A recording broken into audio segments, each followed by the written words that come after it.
Bon, Japa Bumbi là, so ikena mériche 3e arrondissement. Iti mbitera nambena itachi swala gasara kwa nambage chene rka ala wana inga tene chi électricité la so gangu mingi na chi kodroso. Bon, il gena chi 3e arrondissement ikena chance. Na problème surtout soit passé merci na Japa ike warawa ike waraitu.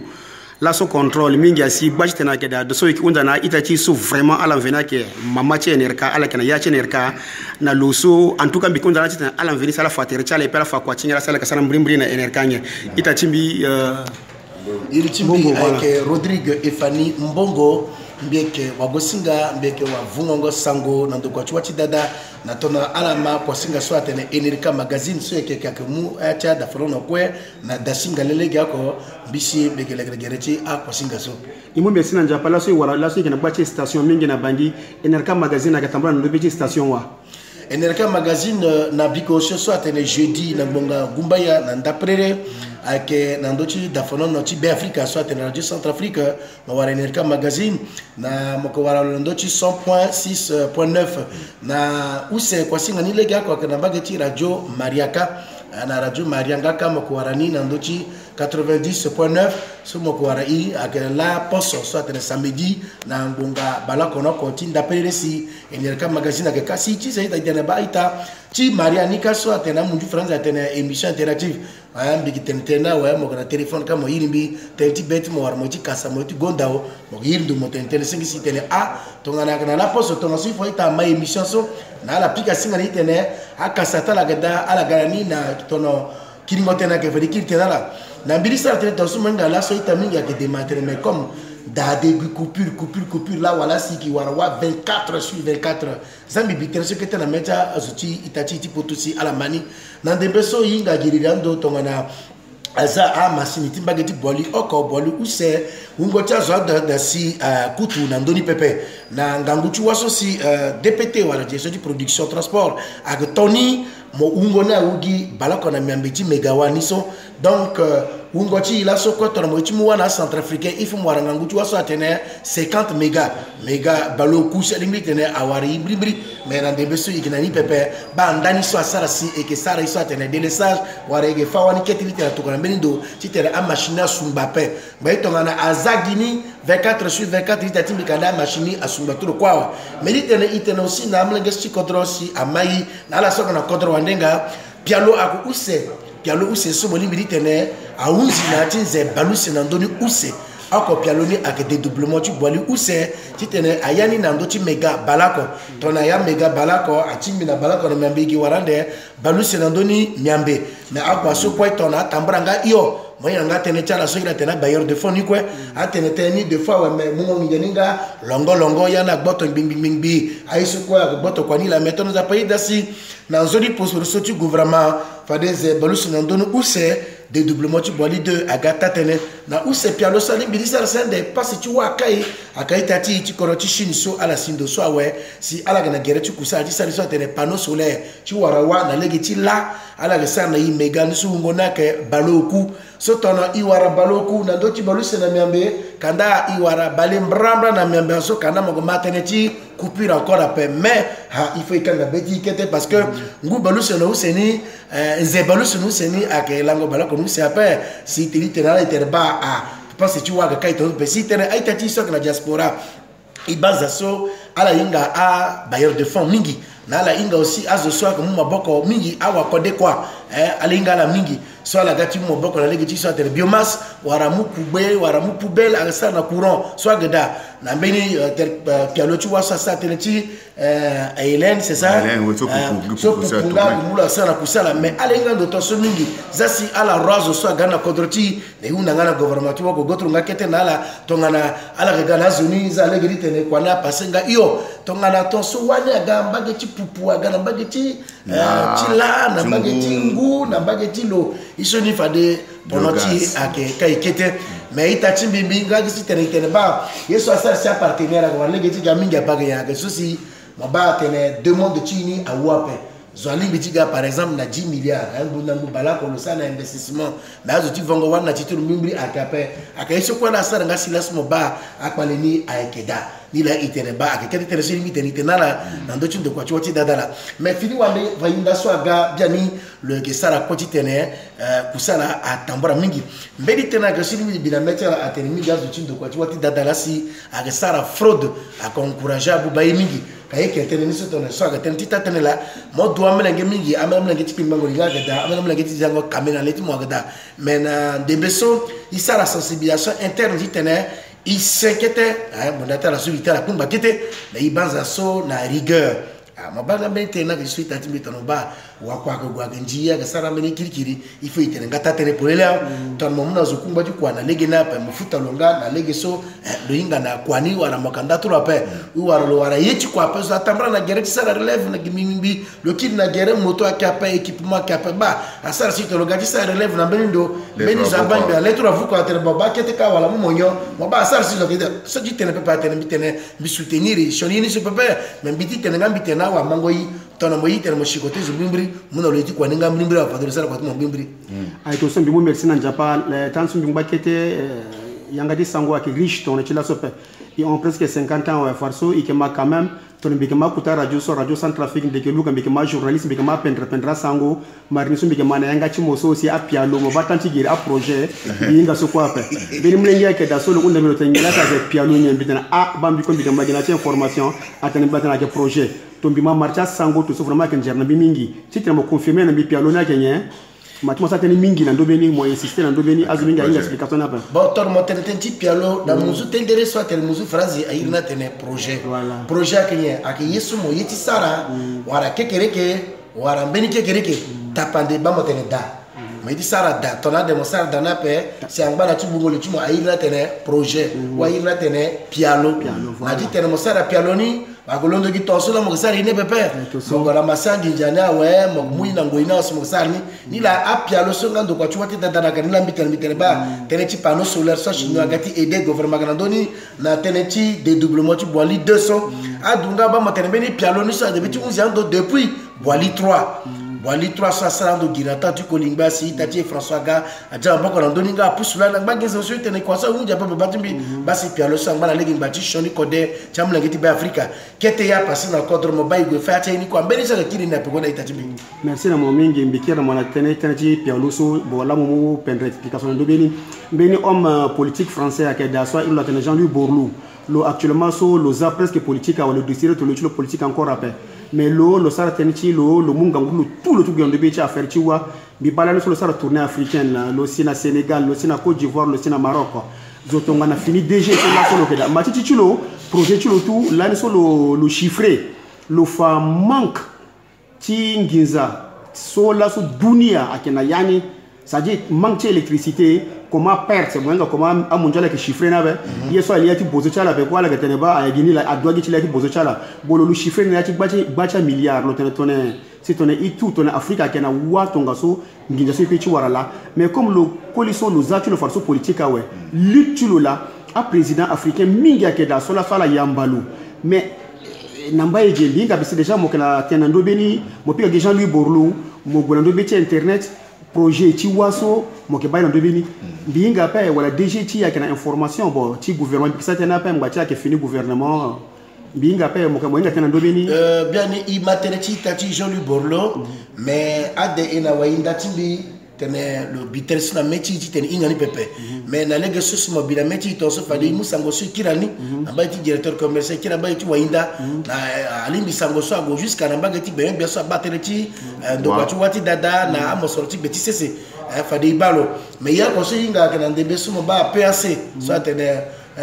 pour énergétique en Afrique centrale ak menin beaucoup ça aussi alala que bulichala tu bats tele mondo so kaso kodro so wa da peso fadi bulichi tene mo so ngana wani mo muna batumo ou arambo na moyen mo aider so pour l'énergétique là à aider dans des besoins tene après le so agande tatene na toni wara maracha partenaire tonga so fadi ak aider kodro chi mingi tene a gonouzu na ibiko ngona ndo tumanga aussi tati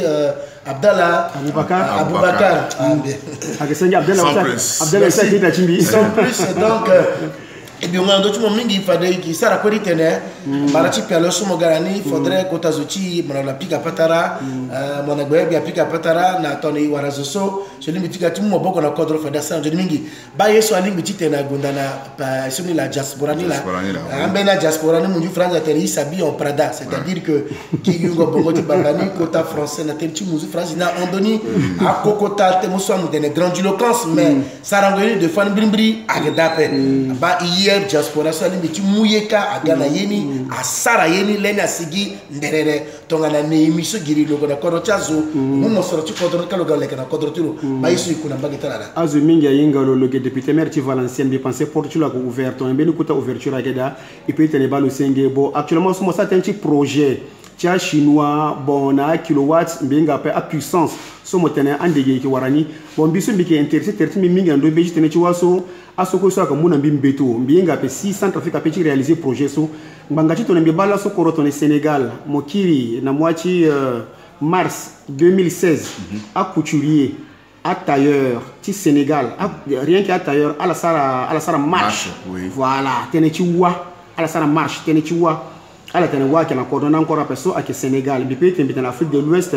a développer mingi en Afrique centrale na Côte d'Ivoire là soit la kana problème ti wa mati ina ivoirien mingi là soit ivoirien ala ke voka groupe électrogène so pepe actuellement so tension bi ketena moso prix groupe électrogène a monté là soit 35 kVA ti occasion na France et pe warni na yati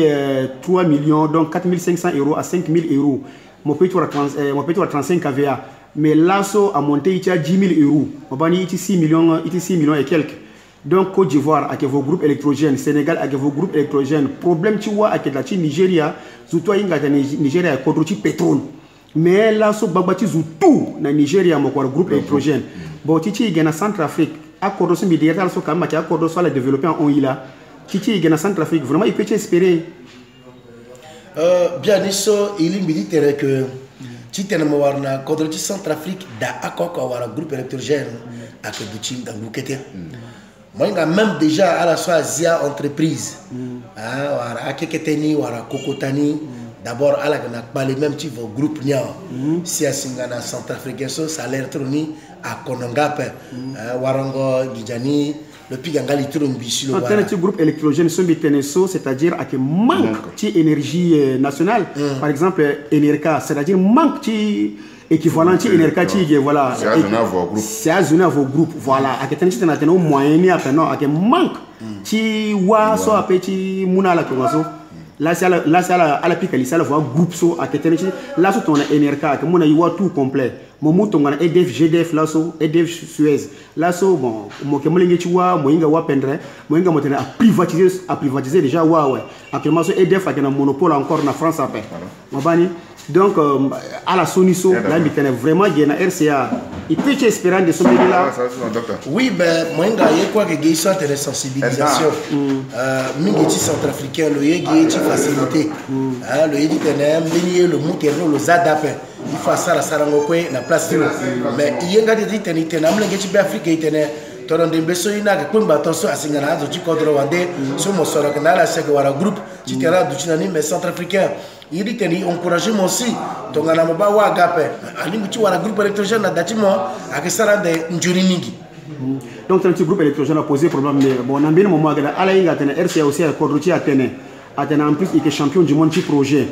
ambeni la niso aketene tongana même muzumo itu groupe électrogène tisana datimo il faut mo unda Enerka aketatene so aketene ti mvene Enerka wani le na groupe électrogène ni ka gbanna gbagatu le tite le Kanazo c'est bon mi ti voni pepe asingana même transfo so ake sana kwa et que unda défendre Riyad si sera comment ni warna dameka saga donc ce tu fais bien atteindre Enerka lo waninga d'abord par les transfert da même ambena kamba il faudrait vivre na kodro ndesi agarani ata même a poto si mon terrain de tentu groupe électrogène itatimbi so aga tentu wataka moi ji vo groupe électrogène sana datimo mo unda Enerka pepe vo groupe tu moza datimo ag edimo merci Ranzapa si la so bon na ya cha kungbachi kwa na mbage che Enerka nyela simbrimbri vraiment ke merdala nya akamba à fusible à transfo par les problèmes qui là c'est mingi Enerka kana ninga ita tini na bangondo chimbi depuis 2000 na ndo kwa chwati dada par les ceux qui wara ko je mingi aka transfo so moi moni kete mozana beni baka kete asumba parce que ala awungi jamingi mabasa mena transfert ke ngungo tingizana si kutu baluse kutu balota kutu balosio na tona zana we yeso atene fraude anjingo wati bemingo na kamba kirikiri so la sara si yo deux fois transformé à gosumba ba motela so sara zeuse il remplacer transfert au coût ben mo za transfert na tinje useti kasi zeuta déjà anjina gwasara sa wina yureina buba akwa balini la amena kwa leshigi waranga aussi balechi compteur depuis warangu bala collègue organiso compteur conventionnel so agada actuellement pas mingi chazo sosi ake gochumbu wana teti kai tatimbe mokoba ala muna la mingi tableau ti forfaitaire so ou sake mango mene na ndoni mango gumbaya tongaso et donc ça tene balechi compteur nga compteur conventionnel akeda encore ce même Banque mondiale à Tarti gagne prépaiement, mais où on dit prépaiement là quoi 5000 et quelques, mais depuis que c'est ça prépaiement là pour dire tenait à junior. Mais là pas le sur waranga ça que pas le chi kutu à ti tenait à moule que nazutu kusala à gwasar kusala ni de fois meni auto quoi service auto à kanandon tenait à sara quoi à sara si à client chi mingi à constater lenteur donc ça lenteur ton ala une intervention de d'ailleurs pa yamba na bagi na beninga ton somo tente cha fusible so ambeni ikinana entrepôt mingi ambeninga réserve ni des fois avec apetona unji faudrait ngoji tene aga salimbisara parce que batien ba les trésorerie meni paleni la moba à société d'état mingi aga pewa na IPP administration centrafricaine ungochi kodati enerkana ndotulo akenga mingi na singa azosunga kumwana chene kango sa bona mingi asara si torofade abonso kwe afuta ni brimbri kaka muna ile gritene ivoa poto ivoa kamba ba motena bageti la jambo ko na bageti orchidée na bimbo na bageti baloko ka zara tumungo wana geda ma goboto wana bagena kotanegege ala so na yanika so na palechi wana donc tenchi extension a besoin kamba a besoin poto titene a edaita si a la warawa na talegini akbali na mingi bilimbi tifani ko pepe na mameso alimbi tene bitena bona voilà mais est-ce que na ndobeti so enerka ala pas privatisation avec solution après teneti privatisation so bilimbi titene bilimbi titene nga ngana titene privatisation so à la base, on a des besoins de patrimoine national. Ni là, je crois que ça, c'est bien tout la salle tonnerre. Exactement. Mais moi, mon PAP, attention, mais bien, on a privatisé NRK. Fait des outils, t'es bon, bah, tu l'as de Mimbi, parce que les outils privés, ou mon pays, ou le fan, et le utiliser Ngangou, quoi, il tenait, le outil Ngangou aussi. Mais ma bas, comme Ageti est attention, mais il souhaitait, il va dans des besoins gouvernement à libérer. Technique exploitation ti wawe donc on a besoin de limiter gari saranga asara mais na ndebeso privatiser go enerkani ali libuliti kete si asara moso moinga mingi na ndobeti tenechi wa moso moinga mingi na ndobeso mbi wonda enerka mbi wonda gouvernement beta timbi momo ke kuta acteur mbi ba moinga wa trop titi mo ba solution na kenya so mbi wonda nera timbongo un piège à faire. Soit c'est-à-dire, soit avec Zo, quoi que Bambina moi après. Soit qui me vient à deux caméras d'après. Mais là, il y a intéressant la vie d'Achimbi. À la base, il y a qui est na Akamba Rousse. Or qu'on a que tu sois moinga, teneti privatisation de force sur la société privée. Le gars, ça est le gars a moyen quoi. A moyen quoi soit limité le Sara na Kwani, tu tenais Kwani Ayaku. Mais la bande de Besso Enerka, le qu'on a pas les quêtes. Tu auras conforté dans le repos na aini kwe yekwe qui démarche financement au AFD au so bagina bagé beninga kogoyo beninga akogoyo donc ton la privatisation ni akeda akesaranga zoni mais et que banga di conditions de vie peuple centrafricain dans des besoins de la privatisation là gada bungolini là est-ce que tarif tu courant ce imu dans des besoins à privatiser des tarifs ni à combien de temps bon ton a privatiser des mon centrafricain so mon jiwa si à gaza du mon dedeni moi là mon pays du bête moi est-ce que à centrafricain à kwaran dengia quoi jamais il habite à kota tenechi bungoli tati non tu sais so mo gala tata bi bati bi bon déjà mo répondre ni bon soit actuellement soit que tu conscience tu zoko le penser comme sauver tu loyer wala le intérêt personnel wala le intérêt tu coordonner bon tu sais bien lichala machila ni so petroka aussi à que ton gaso asara bejo ka privatiser ni bon iwani iba fadiso yeso ageda c'est vrai mbi aussi tu me poser une question bi répondre gi même question so mo sara gi même réponse mo mon biso itati mbi vraiment mbi mo merci na mo mingi na temps mo mon mbi tene quand même mbi mo aussi ma tim na ndo petit réseau tu tene azuti gigi aussi à la bayi mbi remercie mo mingi mbi gabisto mbi conseil que da so mo iti mu encore na famille ti chimbi yeso okombi tene il faut surtout sara gi effort teneti montengo keketi wa teneti lingua cha transport sarango n'importe quoi so il faut la arrêter ni mo somo ke acteur principal somo inga wa ombi ton beni tena ke dati tene unjene ni sara tene mamu quand je tene sumbi ti tena ga so simbi unda itene za pa munga ngona gouvernement ti kodro ti tene iwara munga maboko ala batono lango sande si wani aduchi mingi wara tene ti coupure ni akina poko kete moye moya paza kufutande wana imingi et soit que zarati beti kota wa indala na que zarati beti beti kodro la ya cha sara otendo tene vraiment wa aduchi na kodro c'est à encourager ngala saka bailleur de fonds ti gati sara développement ti kodro ni na où c'est très sumi tene vraiment a commencé na kota zo ti kodro ti zuna beni yesi ala futa wachala ala ba tono mo futa wa mo gato na ta citoyen ti muta pande mais des fois meni pa lesion de voiture te dada ko wara amera zo sosi kamba chala kono ben mo gochi sara relève ala ke yamba mo pepe aya tout ça itena kuta zo kwa po ambeni ak yamba ipendre mingi ambeni nga ak yamba joni ko pepe si teneza si yeni atondani na ala si akina na beni adu chala sosi ala muwa na ndo kwa chwa ti dada sala kila kwa ke kambi wani kamina nazo so teno yiti aramla yudala itena ala dole gichi so azani si azage enerka asara kwa chulo na itenga aussi na la saka personnel ti enerka pardon bande mbali ba itene isara kwa ti ko betianga ti la kwa sula muni nengo ze sara kwa natale geni tene duchinga aussi tapande na itenga na la saka na cha vaka tono do kwa ti wati dada go sara contrôle ala ke pikazo ti ala ke boa la tene atena enerka cha la summe iko ya centrafricain tona ala boina tena pikai fade asara njoni pepe baso ake ademanila militaire aussi azamu mardi tapande sumo muswa yeso no sara suma kundi chigba kunja lo sara ni le vonclé le zanangati poste de coca parce que là ni kete transfert buba